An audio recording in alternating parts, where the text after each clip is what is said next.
A couple of months ago, I was itching to pick up my next mystery lot of camera gear from Japan and hopefully get my next big score of a deal. For weeks, I was finding some really cool lots with really cool cameras that I was getting excited about.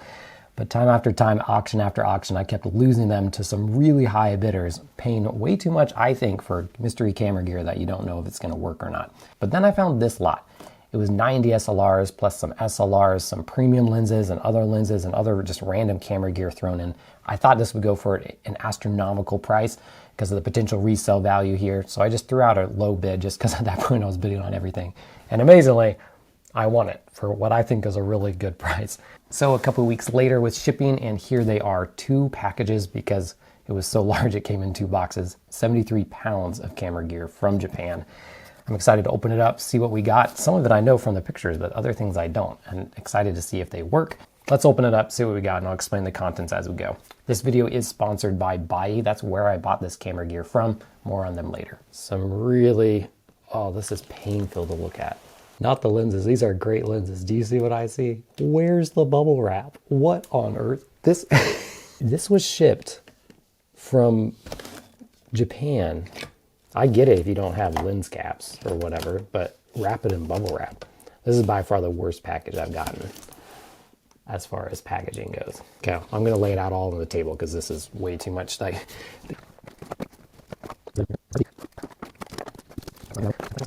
Okay, so remember that there are 2 boxes here, so this is just the first box, and I can't even fit it all on the desk in one shot, so I'm panning to kind of show you what we're working with a little bit differently than what we've done other videos where I go one by one and unbox from bubble wrap, and it's a big surprise because there's no bubble wrap. But we got some interesting things, like I'm really curious to show you these things. I don't know what's in these boxes, so that'll be interesting.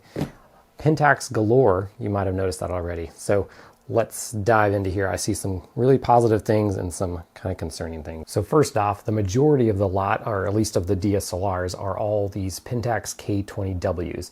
And if you know me, if you've been around long enough, you know that I'm a Pentaxian, so this is like a gold mine of cool Pentax stuff. But what makes this even cooler is that this is not a normal model that was sold normally.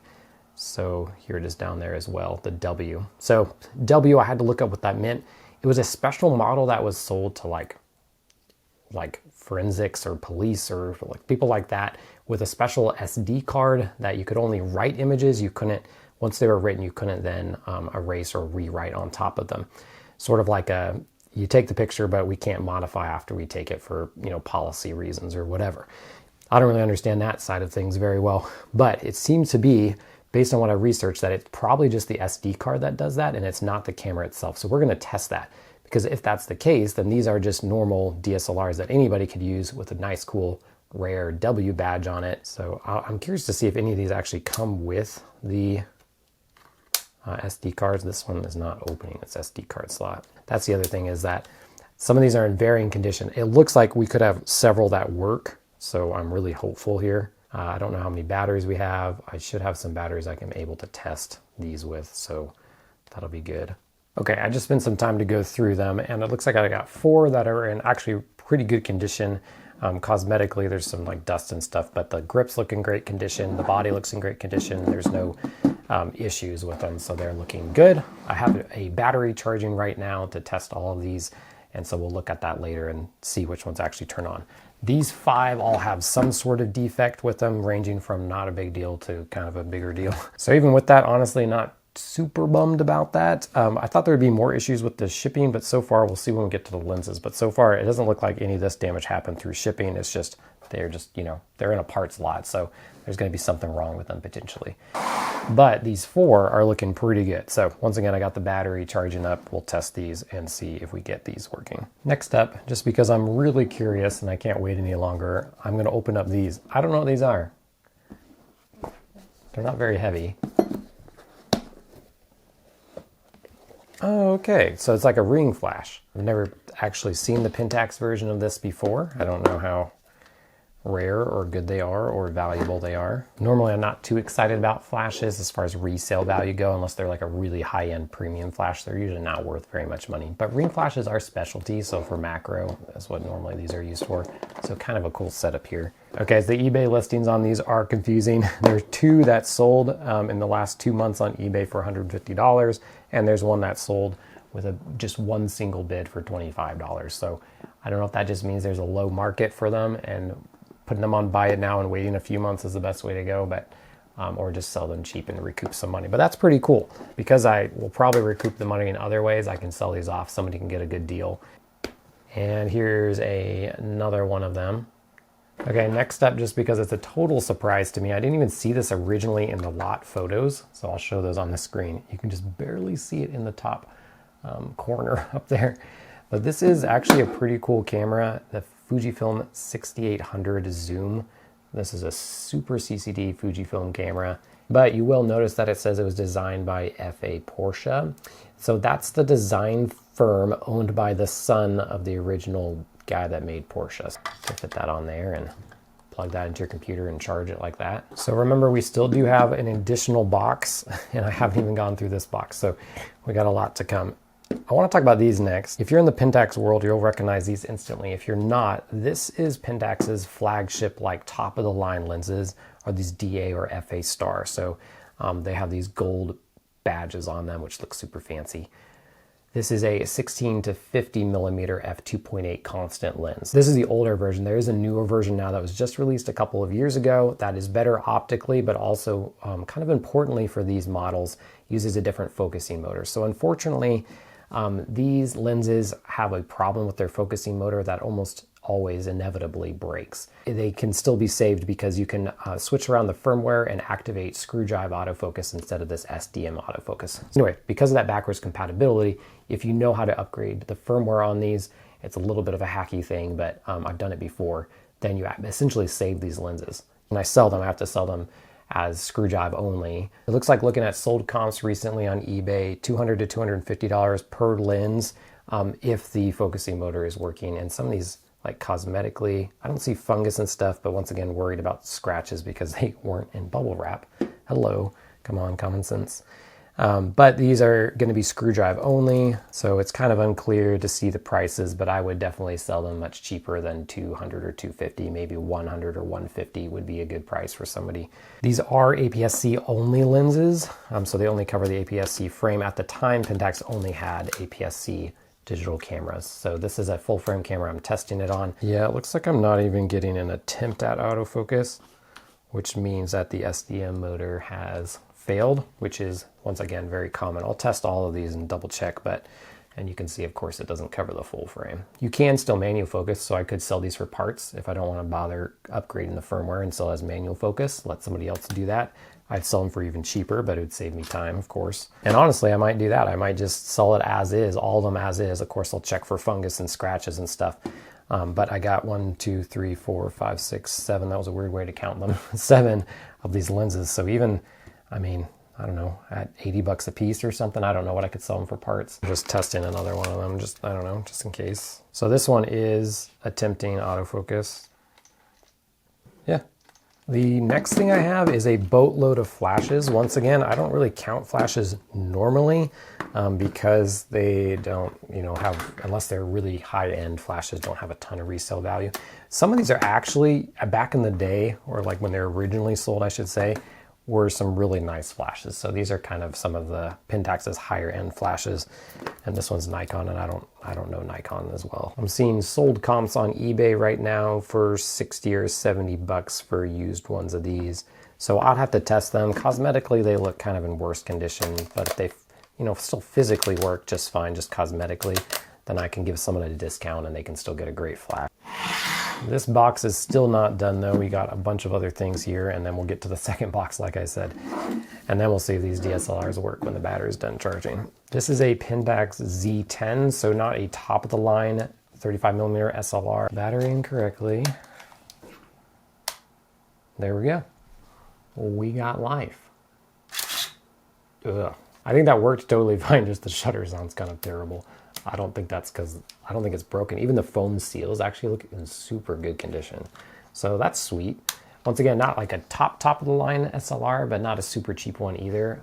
Used on the used market, maybe, $25, so not a huge market for it. I do have 2 more Pentax lenses. This one is a 28 to 80, so not a super desirable lens. These are pretty cheap. I'm not really expecting much for that. I'll just throw it in kind of a part slot. That's usually what I do for low ticket items. I'll just throw it, bundle them again, and hand them off to the next person that wants to try to flip them. And surprisingly, there's never an end of people that are doing that. This one is a nicer lens though. So this is the Pentax 50mm f2.8 macro lens. Aperture is clicking nicely and works. Dust on the outside and some bad tape residue here. No fungus. So once again, I could sell this to somebody looking for an ugly copy of this. If it works, I guess I can test it real quick. Yep, looks good. Autofocus works. Several editions of this lens in the Pentax world, a lot of them. And sometimes they're all the same optical design. They just upgraded the coating and or sometimes just the outside, how it looks. This is the FA version. So if we look at sold comps, we're looking at 80 to 100 for a better cosmetic edition. So I don't know, maybe 40, 50 bucks. Give someone a really good deal on something ugly. We do also have this little guy just kind of thrown in there randomly. This is such an odd lot of camera gear. This is a Canon PowerShot 8200. So some of you might actually have had this camera, back in the day when you were starting digital photography. That's a pretty cool way to open a lens. Looks like it takes AA batteries in this really unique way. I've never seen a battery door like that before. Ooh, it's in Japanese. Anyway, that actually looks like it works. It's kind of a cool camera. So for those that are into old digital stuff, which I am, I think it's cool. Not worth anything probably, but cool. And then the last in this box, we have two of these things. I'm not even really sure 100% what they are. Kind of cool.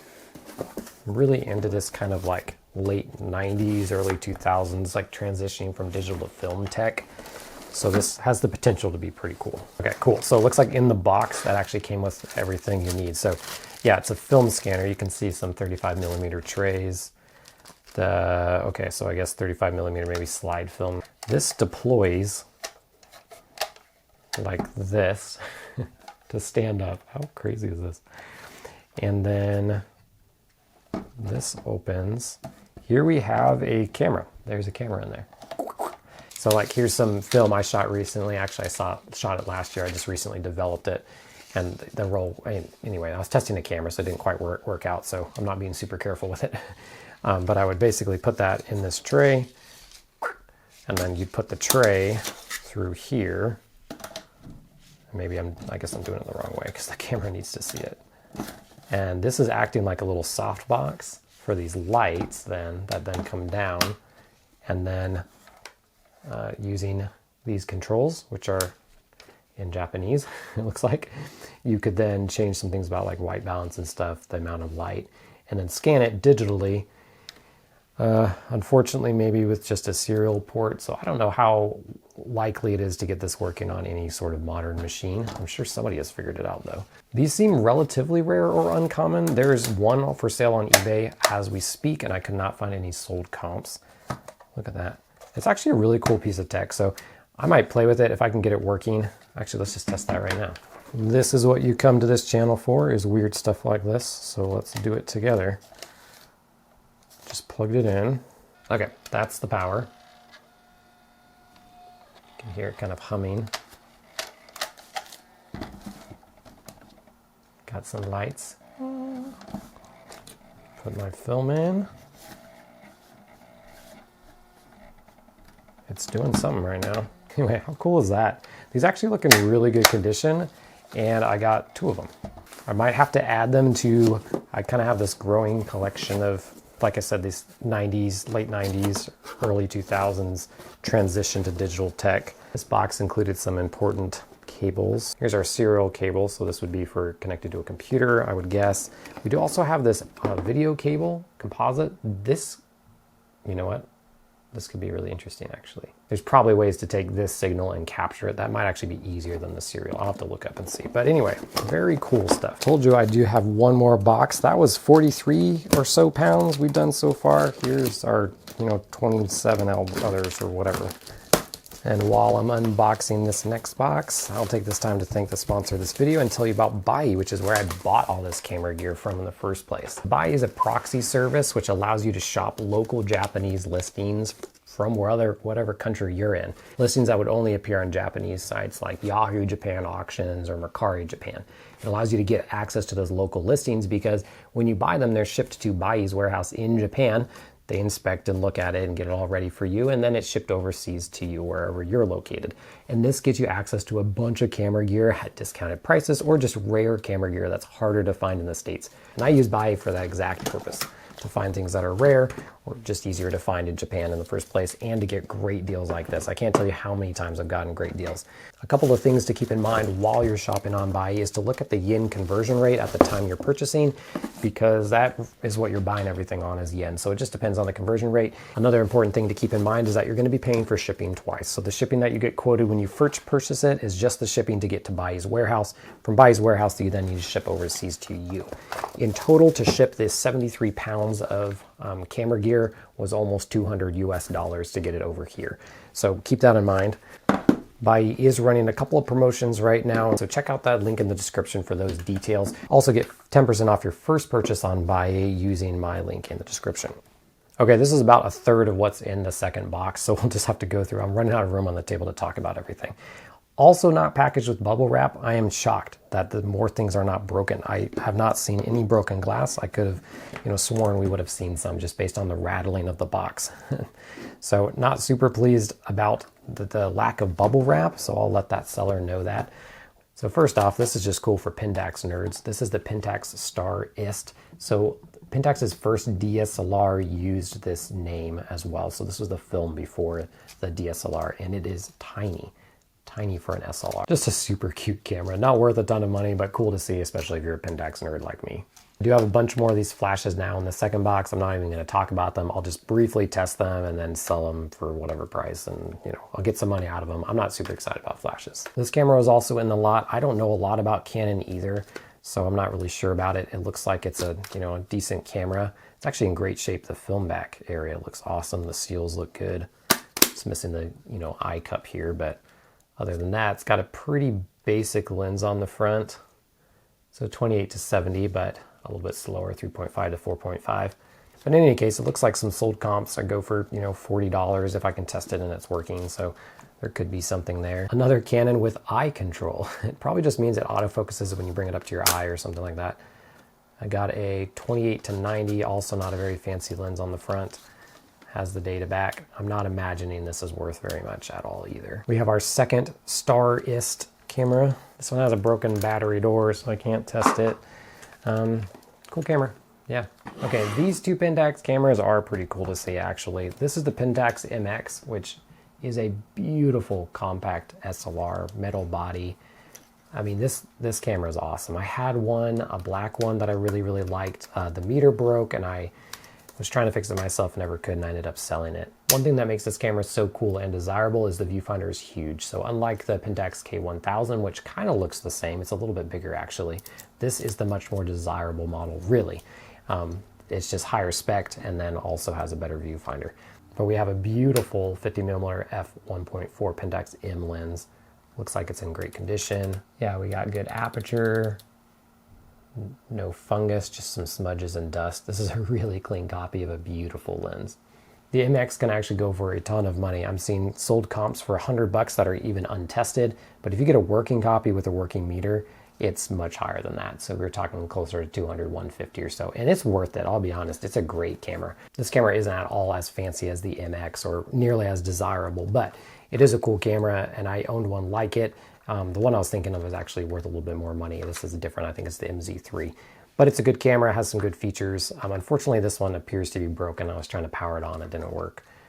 So it'll just be for parts. We got some more random lenses. None of these are super desirable. Here's the Pentax 24 to 90. This one's just kind of cool because I've never seen it before in person. And those are just odd numbers, 24 to 90. We also have the 28 to 70 f4. So it is a solid f4, but I don't think these are super desirable. There's some cosmetic damage on this one. Actually, it looks like in really good condition, these can sell, like for $80 or $90, and untested can even get like $20. So I might just throw this on with the damages it has and just see who wants it. And then some Canon 55 to 200mm lens that looks like actually in pretty decent shape. Also not a Canon guy, so don't really know. Not worth a ton. This one's just a funny item, and once again, I wonder about if this was some sort of law enforcement lot with these specialty cameras that were, meant for forensics labs and stuff. If you could just put this beefy flash on one of those or something. This is what even is this? The Pentax AF400T. There's some sold comps recently in the last 2 months for $100 to $300, depending what was included with the kit. This is not a complete kit at all. It's missing basically a bunch of other pieces that's supposed to go with it.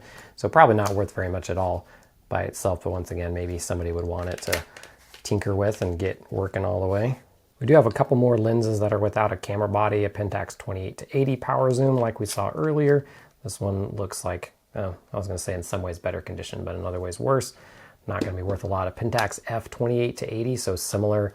It might actually be the same optical design. This is what I was saying. Pentax kind of switched what the outside looked like and some coatings and stuff generation to generation, but then sometimes kept the same optical formula. I used to collect these Pentax F lenses. I love them. They're like ugly cool. Pretty sweet lenses. So I might actually test this out just because it's a, sweet ugly lens, but there you go. Not worth a lot either. And then we have a couple more film cameras, 2 more MZ5s with some 2870 f4s on top. So once again, we might actually get lucky with these 28 f4s. They're worth decent money. And then a Nikon F401X. Not as familiar with these particular Nikons. This one's not worth a ton even if it's working all the way, but the lens is actually pretty good. So I've used this lens before on digital cameras. It's actually sneaky good and inexpensive. So this will be a good find for somebody to pick up for an inexpensive but good lens. And then we have a Nikon F80 film camera with a 28 to 100 millimeter. I'm hitting the wrong button. Nikon messes me up because it twists the other way. $30 in working condition. We'll see. And then this F80, also not worth a ton, but what's kind of cool about the F80 is you'll notice a striking similarity between the F80 and my Fujifilm S2 DSLR. And that's because the Fujifilm actually just used the F80's body, essentially. Kind of a funny fact. Okay, I do have a charged battery now, so we can test and see what we got with these Pentax K20Ws. See if we got any winners. It's saying the battery's dead. Is that the camera or is my battery actually dead? Let's see on this one. There we go. So that camera must just be weird. It's saying that the camera battery's dead when it is not. Here is our Pentax K20W. You can see that little icon up there. Japanese. Okay. English, please. Thank you very much. Just throw in a cheap card here. Power that bad boy up. I think we're good to go. That's at least one of these working here. Like I said earlier, the K20W version is really rare. It wasn't sold to consumers, just for certain use cases like forensics. So not a lot of info online, but I'll test it and make sure it works like a normal K20D. So there you have it. That's 73 pounds of random camera gear from Japan, shipped to my house. Hope you enjoyed the video, and as always, go out there and shoot with whatever camera gear you have fun doing it, and until next time, as always, happy snapping.